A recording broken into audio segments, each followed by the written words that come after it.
வணக்கம் நண்பர்களே, வாழ்க வளமுடன்.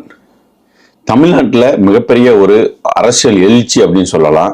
திரு நடிகர் விஜய் அவர்களின் தாவேகா கட்சியினுடைய இந்த மாநில மாநாடு கிட்டத்தட்ட எந்த அரசியல் கட்சியுமே இந்த அளவுக்கான ஒரு கூட்டத்தை கூட்டியது இல்லை அப்படிங்கிற அளவுக்கு தமிழ்நாட்டு வரலாற்றிலேயே மிகப்பெரிய ஒரு கூட்டம். கிட்டத்தட்ட 3.5 லட்சத்திலிருந்து 4 லட்சம் பேர் மதுரையில் கூடியிருக்காங்க. மிகப்பெரிய ஒரு மாநாடு அப்படிங்கிறாங்க.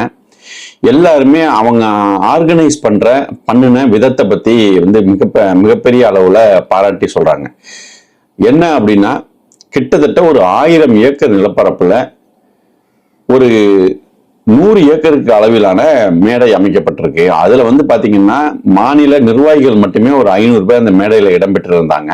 அது மட்டும் இல்லாம கிட்டத்தட்ட ஒரு 400-500 ஏக்கருக்கு மேல பார்க்கிங் வசதி, ஒரு 500 ஏக்கர் மக்கள் அமர்ந்து இந்த மாநாட்டை காணக்கூடிய வகையில இந்த மேடை அமைப்புகள் இதெல்லாம் செய்யப்பட்டிருந்துச்சு அப்படின்னு ஒரு தகவல் வந்துகிட்டு இருக்கு.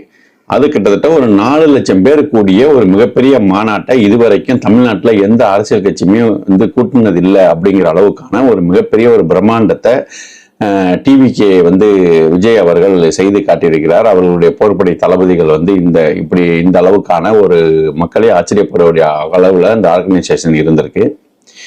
ஸோ இந்த கூட்டம் இதெல்லாம் நம்ம பார்க்கையில அரசியல் கவனிப்பாளர்கள் என்ன நினைக்கிறாங்க அப்படின்னா, 2026 இந்த டிவிக்கே மிகப்பெரிய ஒரு தாக்கத்தை ஏற்படுத்தும் அப்படிங்கிற அளவுக்கான பேச்சு இப்ப தமிழ்நாடு அளவுல போய்கிட்டு இருக்கு.